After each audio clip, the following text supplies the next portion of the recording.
আসসালামু আলাইকুম রহমতুল্লাহি ওবরাকাতুহু। আশা করি সবাই ভালো আছেন, সুস্থ আছেন। আলহামদুলিল্লাহ, আপনাদের দোয়ায়, আল্লাহর অনুগ্রহে, আল্লাহর মেহেরবানিতে আমিও ভালো আছি, সুস্থ আছি।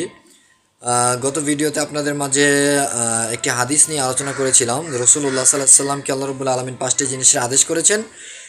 সেই 5টি জিনিসের আদেশ রসুল্লাহ সাল্লাহ সাল্লাম সাহাবাদেরকে করে গিয়েছেন, যেই বিষয়টি আমাদেরও পালনীয়।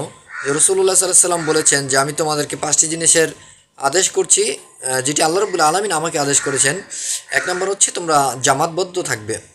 এখানে আল্লাহ রসুল সাল্লাহ সাল্লাম জামাতবদ্ধ জীবনযাপনের যে গুরুত্ব সেটিকে বুঝিয়েছেন, এবং আল্লাহ রবুল্লা আলমিনও কোরআন পাকের মধ্যে জামাতবদ্ধ দলবদ্ধ থাকার জন্য আল্লাহ রবুল্লা আলমিন নির্দেশ দিয়েছেন। যেরকম আল্লাহ রবুল্লা আলমিন সূরা আল ইমরানের 103 নম্বর আয়াতের মধ্যে বলেছেন, ওয়া'তাসিমু বিহাবলিল্লাহি জামিয়া ওয়ালা তাফাররাকু। আল্লাহ রবুল্লা আলমিন এই আয়াতের আলোকে বলেন, ওয়া'তাসিমু, তোমরা শক্ত করে ধরো, বিহাবলিল্লাহি জামিয়া, আল্লাহর পক্ষ থেকে যে রজ্জু এসেছে সেটাকে সঙ্গবদ্ধভাবে, ওয়ালা তাফাররাকু, আর বিচ্ছিন্ন হয়ে যেও না, দলে দলে বিভক্ত হয়ে যেও না। তো আল্লাহ রবুল্লা আলমিনের রজ্জু বলতে এখানে কোরআনকে বোঝানো হয়েছে। আল্লাহর পক্ষ থেকে যে কোরআন এসেছে সেটাকে তোমরা সঙ্গবদ্ধ প্রচেষ্টার মাধ্যমে ধরো, আঁকড়ে ধরো, মজবুত করে ধরো, আর বিচ্ছিন্ন হয়ে যেও না, দলে দলে বিভক্ত হয়ে যেও না। আল্লাহ রবুল্লা আলমিন এখানে জামাতবদ্ধ জীবনযাপনের কথা বলেছেন।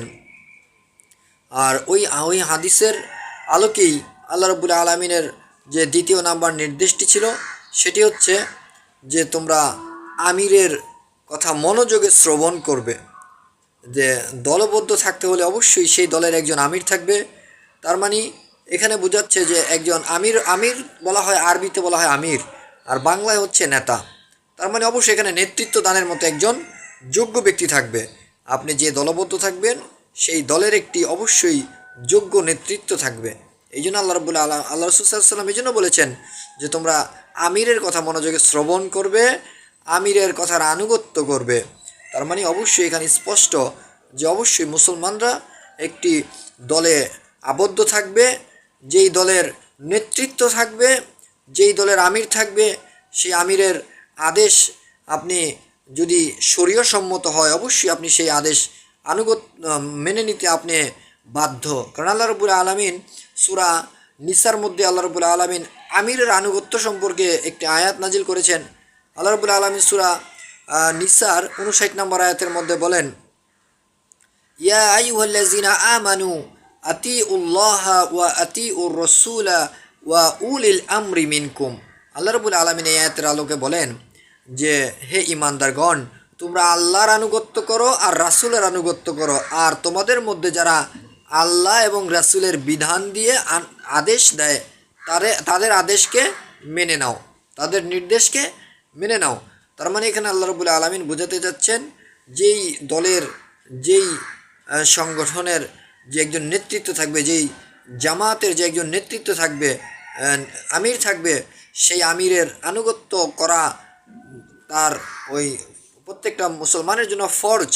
তবে সেটি অবশ্যই শরীয়ত সম্মত হলে অবশ্যই সেটা বাধ্য, কিন্তু শরিয়া সম্মতর বাইরে যে কোনো আদেশ করলে সেটা না মানাটাই হচ্ছে তার জন্য ফরজ। এই জন্য আসুন আমরা আমাদের জীবনকে দলবদ্ধভাবে সাজাই। রসুল্লাহ সাল্লাল্লাহু আলাইহি সাল্লাম বলেছেন, কোনো ভেড়ার পাল থেকে একটি ভেড়া যদি আলাদা হয়ে যায় তো অতি সহজেই নেকড়ে বাঘ তাকে আক্রমণ করে। তো আমরা যদি আমাদের জীবনকে দলবদ্ধ জীবন থেকে, দলবদ্ধ জিন্দিগি থেকে বের করে আলাদা জিন্দিগিতে যদি রাখার চেষ্টা করি, তো যে ইবলিস, যে শয়তান আছে, সেই শয়তানের খপ্পরে আমরা পড়ে যাব।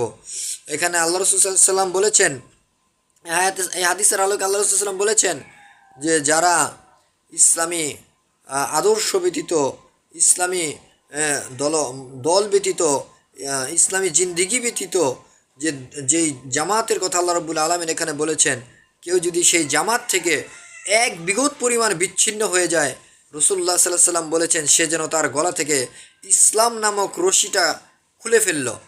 তার মানে সে ইসলামের দণ্ডির বাইরে চলে গেল, ইসলামের যে সীমারেখা তার বাইরে চলে গেল।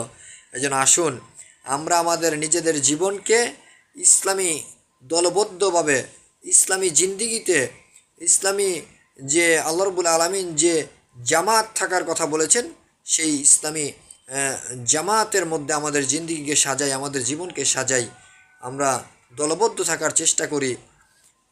আল্লাহ রাব্বুল আলামিন আমাদের সবাইকে এই কোরআনের আয়াত থেকে শিক্ষা গ্রহণ করে আমাদের জীবনে সেই কথাগুলোকে বাস্তবে রূপ দেওয়ার তৌফিক দান করুক।